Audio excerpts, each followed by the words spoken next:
Peloponnese کے مغربی ساحل سے تھوڑا آگے پیلوس کا چھوٹا سا قصبہ ہے، جسے اکثر گائیڈ بکس میں جزیرہ نما علاقے میں سب سے خوبصورت کے طور پر بیان کیا جاتا ہے۔ یہ قابل تعریف ہے کیونکہ جزیرہ نما علاقے کے اس حصے میں سمندر کے کنارے خوبصورت شہروں کے مناسب حصے سے کہیں زیادہ ہے۔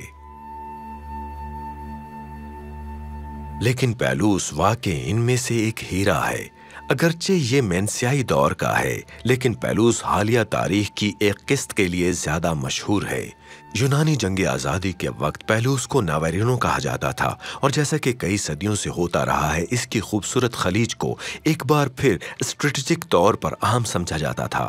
پیلوس کی بندرگاہ پر ایک بڑا عثمانی آرمڈ لنگر انداز تھا۔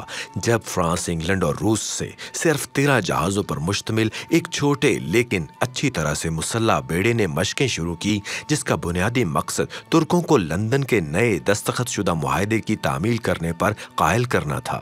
1821 میں یونانیوں نے فیصلہ کیا کہ ان کے پاس عثمانی حکمرانی کافی ہے، جو تقریباً 1453 سے چل رہی تھی، اور اسی طرح یونانی مزاحمت کا آغاز ہوا۔ عثمانیوں نے اس کی شدید مخالفت کی۔ یونان ان کی سلطنت کا ایک اہم معاشی حصہ تھا، لیکن اس کے علاوہ اسٹریٹجک طور پر اگر یونان نہ ہوتا تو اگلا کون ہوگا؟ اور واضح طور پر یونانیوں کی تعداد اس سے کہیں زیادہ تھی۔ ان کی تعداد بہت زیادہ تھی۔ 1825-1827 تک ان کا مقصد بہت آگے بڑھا تھا اور واضح طور پر مایوس کن نظر آتا تھا، لیکن جو چیز ان کی مدد کے لیے آئی وہ ایک وسیع تر جغرافیائی سیاسی پاور پلے تھا۔ روس یونان کو سلطنت عثمانیہ سے آزاد دکھنا چاہتا تھا، صرف اس لیے نہیں کہ وہ یونان کے ساتھ آرتھوڈاکس کیتھولک عقیدے کا اشتراک کرتے تھے، بلکہ اس لیے کہ انہوں نے بحیرہ اسود سے بحیرہ روم تک اپنی طاقت کو بڑھانے کا ایک موقع دیکھا تھا۔ اور دوسری جانب برطانیہ اور فرانس اس بات کے خواہاں تھے کہ روس اس طرح اپنا اثر و رسوخ نہ بڑھائے۔ چنانچہ 1827 میں برطانیہ، فرانس اور روس نے ایک معاہدے پر اتفاق کیا کہ وہ یونان کی مدد تو کریں گے، لیکن ایک شرط پر، اور وہ شرط تھی کہ اس کے نتیجے میں یونان خود مختار آزاد ہے۔ چنانچہ 20 اکتوبر 1827 کو سلطنت عثمانی کے افواج اور برطانیہ، فرانس اور روس کے مشرقی جنگی جہازوں کے درمیان ناوارینو کی جنگ شروع ہوئی۔ یہ تاریخ کی ایک اہم جنگ تھی، کیونکہ یہ واحد جنگ تھی جو اس زمانے میں محض بحری جہازوں کے ذریعے لڑی گئی تھی، جبکہ حقیقت میں یہ فائر پاور تھی برطانیہ، فرانس اور روس کی، جس نے آخرکار یہ جنگ جیتی تھی۔ کہا جاتا ہے کہ خلیج سرخ ہو گیا۔ ناوارینو کی جنگ کو نوزائیدہ یونانی جمہوریہ کو تباہی سے بچانے کا سہرا دیا جاتا ہے، اور ترک بحری جہازوں کے کچھ ملبے اب بھی صاف پانیوں میں نظر آتے ہیں، جو اب ان کے روایتی ایکوا میرین میں واپس آ چکے ہیں۔ تاہم وہ خلیج کے افسانوی غروب آفتاب کے دوران دوبارہ سرخ چمکتے ہیں۔ خلیج میسینیا کے اس پار منی کا علاقہ ہے، ایک دشوار گزار جزیرہ نما علاقہ جس میں پہاڑوں، وادیوں، چٹانوں اور پتھریلے ساحلوں اور مضبوط چھوٹے چھوٹے دیہاتوں کا ایک دشوار گزار حصہ ہے، جو بظاہر خوبصورت زندگی چاہتا ہے۔ یہ یونان ہے، اور ناقابل رسائی اور مشکل علاقے کی وجہ سے مسیحیت بہت بعد میں اس خطے میں آئی۔ مزید برآں مقامی لوگ، جنہیں منیوٹ کے نام سے جانا جاتا ہے، شدید طور پر آزاد ہونے کے ساتھ ساتھ انتہائی توہم پرست بھی تھے، لہٰذا یہ 10ویں صدی تک نہیں تھا کہ مسیحی مشنریوں نے بہت سے اہم قدم اٹھائے۔ بس جب مسیحیت نے آخرکار یونان کے سخت ترین علاقے کو فتح کیا، تو اس نے فیصلہ کن اور جامع طور پر ایسا ہی کیا جیسا کہ صدیوں قبل ملک کے باقی حصوں میں ہوا تھا۔ پیلوپونیز میں یہ سب حضرت پولس کے کرنتھس کے پہلے دورے سے شروع ہوا، جہاں اگرچہ کچھ مخالفت تھی، لیکن ان کا پیغام کافی لوگوں اور معاشرے کے مختلف شعبوں سے تعلق رکھنے والے لوگوں میں گونج اٹھا، تاکہ یہ یقینی بنایا جا سکے کہ یہ پورے یونان اور وسیع تر دنیا میں پھیل جائے۔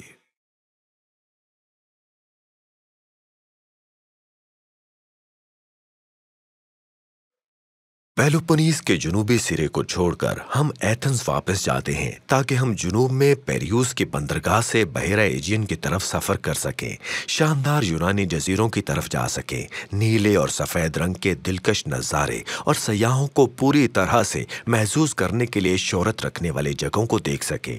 شاندار سیگلیٹک جزیروں سے گزرتے ہوئے یہ رکنے کے لیے پرکشش ہے، لیکن ہماری منزل دور ایک علاقہ ہے جسے ڈوڈیکا نیز کہا جاتا ہے۔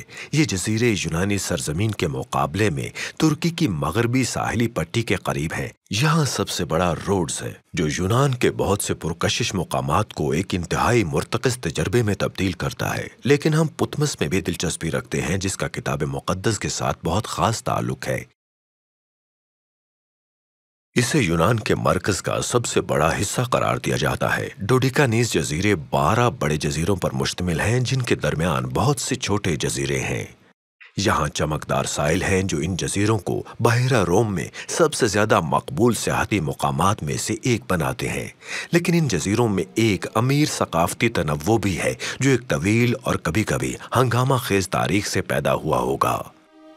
اس تاریخ کا زیادہ تر حصہ مرکز میں ہونے والے واقعات سے مماثلت رکھتا ہے، لہٰذا یہ جزیرے قدیم اور کلاسیکی ادوار میں پہلے آباد اور مہذب تھے اور آخرکار رومی سلطنت کا حصہ بن گئے تھے۔ صدی عیسوی میں اس کے خاتمے کے بعد تقریباً 1000 برس بازنطینی حکمرانی تھی۔ وینس کیتھولک نائٹس ہاسپٹلز عثمانی اور اطالویوں کے کنٹرول کے بعد کے ادوار نے ڈوڈیکا نیز جزائر پر اپنے منفرد نشان چھوڑے ہیں۔ کہا جاتا ہے کہ روڈز کا جزیرہ معبود ہیلوس، سورج اور نیمفٹ روڈیئر کے درمیان جوڑ کے نتیجے میں پیدا ہوا تھا، اور روڈز جزیرہ وسیع تر ایجین بحیرہ روم کی دنیا میں ایک انتہائی اہم بندرگاہ بن گیا جس پر اس کے بہت سے بادشاہوں اور طاقتوروں نے جنگ لڑی۔ 4 صدی قبل از مسیح کے آخر میں ان بادشاہوں میں سے ایک نے جزیرے پر اپنے لیے قبضہ کرنے کی کوشش کی اور وہ ہار گیا، اور روڈیوں نے اس کے نتیجے میں حاصل ہونے والی لوٹ مار کو قدیم دنیا کے 7 عجائبات میں سے ایک میں تبدیل کر دیا۔ معبود ہیلوس، سورج کا مجسمہ جو روز شہر میں بندرگاہ کے داخلی دروازے پر کھڑا تھا، اور اس کے بعد صدیوں تک روڈز اس بحیرہ روم کے نیٹ ورک کے اندر عظیم تجارتی مقام کی حیثیت پر قابض رہا۔ 600 عیسوی میں ہم نے روڈین سمندری سرداروں کے بارے میں سنا، وہ اب بھی لہروں کو کنٹرول کر رہے تھے، اور پھر 1309 میں روڈز کی تاریخ میں ایک نیا باب شروع ہوا، اور یہ باب شروع ہوا ایک نئے فاتح کے ساتھ، اور یہ نیا فاتح تھا نائٹس ہاسپٹل۔ اعمال 21 باب میں ہم پڑھتے ہیں کہ حضرت پولس نے روڈز کا دورہ کیا۔ جزیرے کوس سے کشتی پر وہ یروشلم واپسی پر یہیں رکے۔ روڈز کی مجموعی آبادی 1,20,000 افراد پر مشتمل ہے جو موسم گرما میں نمایاں طور پر بڑھ جاتی ہے۔ تاریخی لحاظ سے یہ شاید روڈز کے کولوسس کے لیے جانا جاتا ہے۔ قبرص پر جزیرے کی فتح کا جشن منانے کے لیے 3 صدی قبل از مسیح میں تعمیر کیا گیا کولوسس 226 قبل از مسیح میں ایک زلزلے سے تباہ ہو گیا تھا۔ آج ان کے پاؤں جن مقامات پر تھے ان پر 2 کالم کھڑے ہیں، ایک کے اوپر اسٹیک کا مجسمہ تھا اور دوسرے کے اوپر آٹے کا مجسمہ تھا جو سڑکوں کی علامت ہے۔ بہت سی تاریخ سڑکوں پر باقی ہے، اگرچہ شاید جزیرے کے دارالحکومت سے کہیں زیادہ ڈرامائی طور پر نہیں، جس سے اس کے قرون وسطی قدیم شہر اطالوی طرز کی بندرگاہ کا علاقہ اور قدیم آکروپولس کے ساتھ سڑکیں بھی کہا جاتا ہے جو 4 صدی قبل از مسیح کی ہیں۔ یہ کافی مرکب ہے۔ مرکزی بندرگاہ کے علاقے پر غلبہ حاصل کرتے ہوئے قرون وسطی کا قدیم علاقہ یورپ میں بہترین مثالوں میں سے ایک ہے جسے یونیسکو کے عالمی ثقافتی ورثے کی یادگار کے طور پر درج کیا گیا ہے۔ قلعے اصل میں بازنطینی ہیں، لیکن نائٹس ہاسپٹل جو 1309 میں سڑکوں پر آئے تھے، اس نے اپ گریڈ اور توسیع کا ایک بہت بڑا پروگرام شروع کیا۔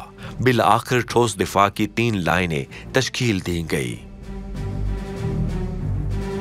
یہ سب اتنی خوبصورتی سے محفوظ یا بحال کیا گیا ہے کہ ان تنگ گلیوں میں چلنا واقعی وقت پر ایک خوشگوار چہل قدمی کی طرح محسوس ہوتا ہے۔ خاص طور پر نائٹس کی اسٹریٹ ہے جو ہاسٹل کے ساتھ واقع ہے، جسے انز آف دی ٹنگز کہا جاتا ہے، جہاں آرڈر کی 7 مختلف قومیتوں میں سے ہر ایک رہتی تھی۔ ان میں سے ہر ایک پر متعلقہ زبانوں کا نشان ہے جو محراب والے داخلی دروازے کے اوپر پتھر میں تراشا گیا ہے۔ 7ویں صدی عیسوی میں یروشلم میں ایک گروہ تشکیل دیا گیا جو بیمار اور بوڑھے زائرین کی دیکھ بھال کرتا تھا جو مقدس شہر کی طرف جانے میں کامیاب ہو گئے تھے۔ 11ویں صدی میں پہلی صلیبی جنگ کے بعد یہ گروہ ڈاکٹروں کے ایک گروہ سے ایک فوجی لڑاکا فورس میں تبدیل ہو گیا جس کا کام زائرین کی حفاظت کرنا اور مقدس شہر کی حفاظت کرنا تھا۔ مقدس زمینوں پر مسیحی دنیا کی گرفت یہ نائٹ صلیبی جنگجو تھے اور اگلی صدیوں میں شام اور مقدس سرزمین میں ان کی طاقت اور اثر و رسوخ میں تیزی سے اضافہ ہوا۔ لیکن پھر 13ویں صدی میں عثمانی ترکوں نے انہیں مقدس سرزمین سے باہر نکال دیا۔ انہیں ایک نئی بنیاد کی ضرورت پڑی۔ سب سے پہلے وہ قبرص میں اترے، لیکن جلد ہی ان کی نظریں روڈز کے جزیرے کی طرف مڑ گئیں اور 1309 میں انہوں نے زبردستی جزیرے پر قبضہ کر لیا۔ اس کے نتیجے میں روڈز کا شہر قرون وسطیٰ کے قلعے میں تبدیل ہو گیا تھا اور وہاں نائٹس، جنہیں اب نائٹس آف روڈز کہا جاتا ہے، باقی رہ گئے۔ 16ویں صدی تک جب 1522 میں عثمانی ترکوں نے انہیں ایک بار پھر ان کے گھروں سے بھگا دیا، تب تک یہ اسی حالت میں ہی رہا۔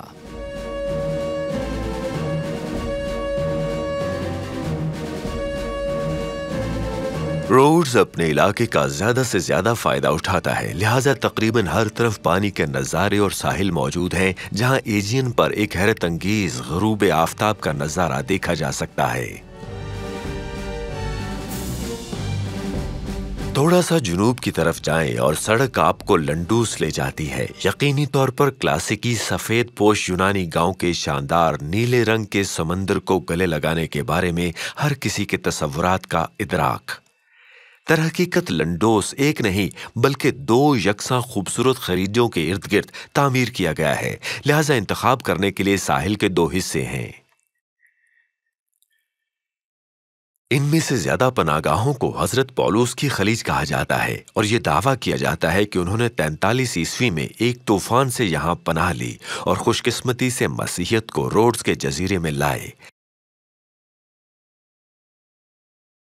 اگرچہ اس کہانی کی حمایت کرنے کے لیے زیادہ ثبوت موجود نہیں، لیکن حضرت پولس یقینی طور پر اپنے دوسرے اور تیسرے مشنری سفر پر ان مقامات سے گزرے ہوں گے، روڈز کے کافی قریب سے گزرے ہوں گے، لہٰذا ایسا ہو سکتا ہے۔ اور ایک وراثت، ایک بہت ہی چھوٹا سا کلیسیا ہے جو ان کے لیے وقف ہے، جو اکروپولس کی بنیاد پر واقع ہے۔ اگرچہ ساحل لنڈوس کی ایک بڑی کشش ہے، لیکن اس کا شاندار قدیم اکروپولس بھی دیکھنے کے قابل ہے۔ گاؤں سے 120 میٹر کی بلندی پر پتھر کی سیڑھیوں کے لمبے راستے کے ذریعے یہاں تک رسائی حاصل کی جاتی ہے، جس کا اختتام ایک تہدار راہداری میں ہوتا ہے۔ یہاں دیکھنے کے لیے بہت کچھ ہے، جس میں اسٹور کے بقیہ کالم بھی شامل ہیں۔ تقریباً 200 قبل از مسیح سے شروع ہوا اور 5ویں صدی قبل از مسیح سے ایک پروپیلیم یا یادگار راہداری ہے۔ اس سے آگے لنڈوس کے اتھینا کے عبادت گاہ کے کھنڈرات ہیں، جو اس مقام پر 300 قبل از مسیح سے سب سے اہم ہیں۔ روڈز جزیرے کے مشرقی سرے پر واقع اکروپولس دیوی اتھینا اور خاص طور پر اتھینا لنڈیا کے لیے وقف ہے۔ یہ ایک ناقابل یقین پناہ گاہ بھی تھی اور میں دعوی سے کہہ سکتا ہوں اس میں خوبصورت عبادت گاہ اور دیگر مقدس فن تعمیر بھی موجود تھے، لیکن پھر تقریباً پہلی صدی قبل از مسیح سے اسے ایک تباہی کا سامنا کرنا پڑا تھا۔ یہاں جو کچھ تھا وہ آگ سے جل گیا تھا اور اس کے نتیجے میں یہ حرم جزیرے پر آنے والوں کو اس کی سابقہ عظمت کے بارے میں کیا کہہ سکتا ہے؟ ان کا شاندار جواب تھا، انہوں نے ہر چیز کی انوینٹری لسٹ لکھنا شروع کی جو ماضی میں کبھی کسی نے خریدی تھی اور بنیادی طور پر انہوں نے اسے تیار کیا۔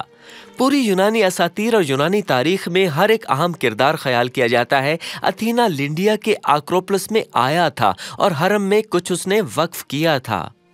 جب رومیوں نے یہاں آنا شروع کیا تو انہوں نے ان فہرستوں کا نوٹس لیا اور خود ان میں شامل ہونا چاہتے تھے، اور اس طرح یہ شاندار تاریخ 14ویں صدی عیسوی تک جاری رہی، جب روڈز کے نئے مالکان nights hospitals nights of roads نے اتھینا لنڈیا کے اکروپولس کو ایک نئے قلعے میں تبدیل کرنے کا اپنا حتمی فیصلہ کر لیا، اور انہوں نے ایسا کیا بھی۔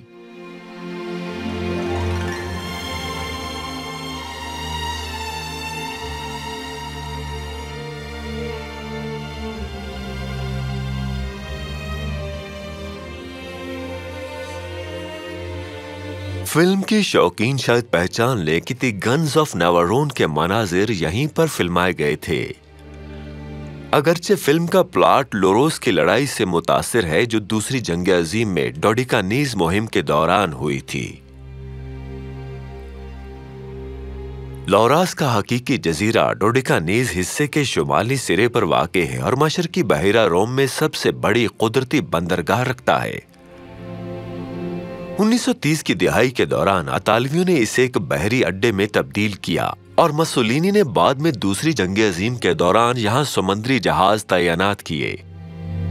اڈے کے دفاع کے لیے بندوقوں کی تصنیبات قائم کی گئیں اور جب جولائی 1943 میں اٹلی نے رخ تبدیل کیا تو ایک برطانوی فوج تبادلے کے طور پر پہنچی۔ لیروک کی لڑائی اگلے ستمبر کے دوران ہوئی جب جرمنوں نے جزیرے پر قبضہ کرنے کی متعدد کوششیں کی۔ جزیرے کی چٹانوں پر بندوق کی گولیوں کی باقیات اب بھی دیکھی جا سکتی ہیں، لیکن آج یہ بہت پرسکون مقامات ہیں اور خوبصورت بحیرہ ایجین کا غروب آفتاب دیکھنے کے لیے بہترین مقامات۔ آج لوروس ایک بہت پرامن جگہ ہے۔ اس کے مناظر چھوٹی سفید پوش کلیسیاؤں سے بھرے ہوئے ہیں، جیسے یہ خوبصورت چھوٹی سی مثال ایجیسیوس سیڈروس کی کلیسیا ہے جو خلیج کوکلی پر ایک پتھریلے جزیرے پر تعمیر کی گئی ہے۔ خراب موسم یا اونچے سمندر میں یہ اکثر ساحل سے کٹ جاتی ہے۔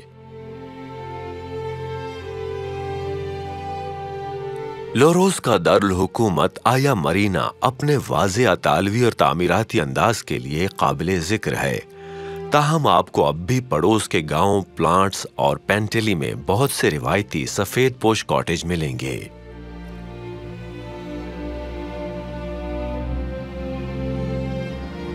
آیا مرینا بھی ایک بندرگاہ ہے اور اس کی خوبصورت بندرگاہ کا داخلی دروازہ ایک قدیم رومی قلعے سے گھرا ہوا ہے جسے بروزی کہا جاتا ہے، اور ایک تاریخی ونڈ مل ہے جو تقریباً پانی سے سیدھا اٹھتی ہوئی نظر آتی ہے اور جزیرے کے تمام حصوں سے دیکھی جا سکتی ہے۔ ان سب پر بی بی مریم کا قلعہ کاسترو ڈس پیلیجز کی حیرت انگیز موجودگی ہے۔ ایک بار پھر بازنطینی کی ابتدا ہوئی اور بعد میں نائٹس ہاسپٹل نے اس میں ترمیم کی۔ قلعے کے مغرب کی طرف 17ویں صدی کی پناجیا کلیسیا تعمیر کی گئی جو بی بی مریم کے لیے وقف ہے۔ یہ سب سے الگ تھلگ ہے۔ ساحل، ہلکی ہری پہاڑیاں، زیتون کے باغات اور پائن کے جنگلات لوروس کو ایک عظیم قدرتی خوبصورتی سے مالا مال کرتے ہیں اور اسے اکثر یونان کی خفیہ جنت کے طور پر بیان کیا جاتا ہے، اور شمال کی طرف فاصلے پر کسی بھی اونچے مقام سے پتمس کا جزیرہ دیکھا جا سکتا ہے جو صرف ایک مختصر کشتی کی سواری پر ہے۔ پتمس کو مختلف طور پر جزیرہ قیامت، مقدس جزیرہ ایجین کے یروشلم کے طور پر جانا جاتا ہے۔ یہ سب اس کے تاریخی باشندوں میں سب سے مشہور حضرت یوحنا کے حوالہ جات ہیں جنہیں 95 عیسوی میں مشرق رومی شہنشاہ دومتیان نے یہاں جلا وطن کر دیا تھا۔ پتمس کسی بھی لحاظ سے دور دراز ہے، اگرچہ سیاحوں اور مسیحی زائرین دونوں میں اس کی مقبولیت کا مطلب ہے کہ جب حضرت یوحنا کو یہاں قید کیا گیا تھا تو ان تک آپ پہنچنا بہت آسان تھا۔ روڈز اور ایتھنز کے ساتھ براہ راست رابطے ہیں، ساتھ ہی ڈوڈیکانیز جزیروں کے دیگر اہم جزائر سے بھی روابط ہیں۔ یہی وجہ ہے کہ رومیوں نے خاص طور پر پتمس کو سیاسی اور مذہبی مخالفین کو جلا وطن کرنے کی جگہ کے طور پر استعمال کیا۔ پتمس ایک چھوٹا سا جزیرہ ہے، لیکن ابھی بھی دیکھنے کے لیے بہت کچھ ہے۔ اس میں سے زیادہ تر حضرت یوحنا سے متعلق ہے۔ در حقیقت اس چھوٹے سے جزیرے پر کل 365 کلیسیائیں موجود ہیں۔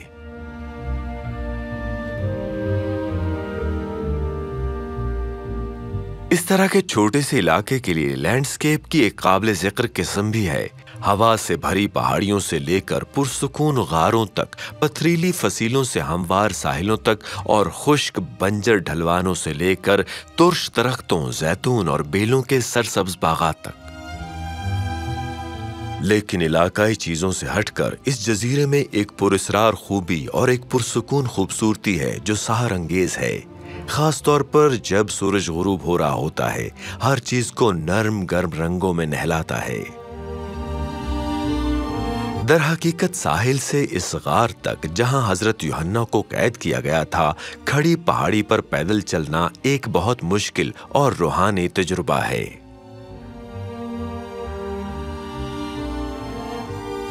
پہلی آباد کاری 2000 قبل از مسیح کی ہے، لیکن یہ آیونی تھے جو 4 صدی میں تہذیب کی اعلیٰ سطح کو لائے تھے۔ ایک بندرگاہی قصبہ قائم کیا جسے اب اسکالا کہا جاتا ہے، جس میں قریبی کوہ کوسٹیلی پر ایک آکروپولس تھا۔ پتمس ایک تجارتی مرکز کے طور پر ترقی کر گیا، لیکن 2 صدی عیسوی میں رومینو کنٹرول سنبھالنے کے بعد اسے جلاوطنی کی جگہ بنا دیا گیا۔ لیکن ایک جلا وطن حضرت یوحنا آج تک جزیرے کے مستقبل پر اہم اثر ڈالیں گے۔ حضرت یوحنا کے تقریباً 1000 برس بعد 1088 میں کوس کے جزیرے سے کرسٹوڈولس نامی ایک راہب آئے اور پتمس کے سکون میں تنہائی کی تلاش شروع کر دی۔ انہوں نے لکھا کہ جزیرے کی تنہائی نے مجھے خوشی سے چھلانگ لگانے پر مجبور کر دیا تھا۔ بازنطینی شہنشاہ الیکسیوس اول کی برکت سے کرسٹوڈولس نے حضرت پولس کے لیے وقف ایک چھوٹی سی خانقاہ قائم کی، حالانکہ اس کی تکمیل سے قبل ہی وہ وفات پا گئے تھے۔ ان کے پیروکاروں نے یہ کام مکمل کیا اور بعد میں اس خانقاہ کو اتنا مقدس سمجھا گیا کہ حملہ آور عثمانیوں نے بھی اس کا احترام کیا اور اسے جاری رکھنے کی اجازت دی۔ آج قلعے کی خانقاہ اسکالا کی تنگ خلیج کے پیچھے اسکائی لائن پر بہت حاوی ہے۔ اس کی سرمئی پتھر کی دیواریں ڈرامائی طور پر آس پاس کے گاؤں ہورا کے گھروں کی روشن سفیدی سے بالکل متضاد ہیں۔ جب حضرت یوحنا پتمس پر تھے تو جلا وطنوں کے لیے جزیرے پر بہت سی غاروں میں سے ایک میں رہنا غیر معمولی نہیں تھا۔ یہ یاد رکھنے کی ضرورت ہے کہ وہ 80 برس کے تھے اور زیادہ تر امکان ہے کہ اب مناسب رہائش گاہ بنانے کے قابل نہ تھے۔ ایک غار ایک خوش آئین پناہ گاہ تھی، لیکن شاید ایک تکلیف دہ پناہ گاہ بھی تھی۔ آج کشف الاسرار کی خانقاہ اس غار کے اوپر کھڑی ہے جہاں حضرت یوحنا کے بارے میں خیال کیا جاتا ہے کہ وہ رہتے تھے۔ غار کے داخلی دروازے پر ایک تحریر ہے جس پر لکھا ہے کہ یہ جگہ جتنی بھی خوفناک ہے پھر بھی یہ خدا تعالی کا گھر ہے، اور یہ آسمانی دروازہ ہے۔ اس غار کے ٹھنڈے اندھیرے میں حضرت یوحنا نے ان نظاروں کو دیکھنا شروع کیا جو بعد میں پوری کتاب مقدس اور مکاشفہ کی کتاب میں سب سے زیادہ متنازع اور سب سے زیادہ زیر بحث تحریر بن گئے۔ یہ الہام نبوت پر مبنی تھے اور وقت کے اختتام کے بارے میں بتاتے تھے، علامتوں کا استعمال کرتے ہوئے جو اس وقت کے قارئین کو سمجھ میں آتی تھیں، اور حقیقت پسندی جو اس کے بعد سے مختلف تشریحات کے لیے کھلی رہی۔ مکاشفہ کی کتاب کے آغاز میں حضرت یوحنا لکھتے ہیں، میں یوحنا جو تمہارا بھائی اور یسوع کی مصیبت اور بادشاہی اور صبر میں تمہارا شریک ہوں، خدا کے کلام اور یسوع کی نسبت گواہی دینے کے باعث اس ٹاپو میں تھا جو پتمس کہلاتا ہے، کہ خداوند کے دن روح میں آ گیا اور اپنے پیچھے نرسنگے کی سی ایک بڑی آواز سنی کہ جو کچھ تو دیکھتا ہے اس کو کتاب میں لکھ کر 7 کلیسیاؤں کے پاس بھیج دے۔ یونانی زبان میں لفظ اپوکلپس کا مطلب کشف ہے، کیونکہ اس کا انگریزی ماخذ قیامت، تباہی اور بربادی کا اشارہ ہے۔ حضرت یوحنا پر خدا تعالیٰ کا الہام بنیادی طور پر امید کا ایک پیغام بھی ہے، کم از کم ان مومنین کے لیے جن سے وعدہ کیا گیا تھا کہ ان کے ظلم کرنے والوں کو تباہ کر دیا جائے گا اور انہیں ہمیشہ کی زندگی دی جائے گی۔ غار میں کلیسیا کی اس چٹان پر نقش و نگار دیکھا جا سکتا ہے جہاں حضرت یوحنا نے شاید کبھی آرام کیا ہوگا، اور ایک جگہ جہاں وہ جاگنے کے بعد خود کو پاتے تھے۔ ایک اور یاد دہانی کہ وہ ایک بہت بوڑھے آدمی تھے۔ ہر برس آنے والے ہزاروں زائرین کے لیے یہ ایک بہت ہی مقدس مقام ہے۔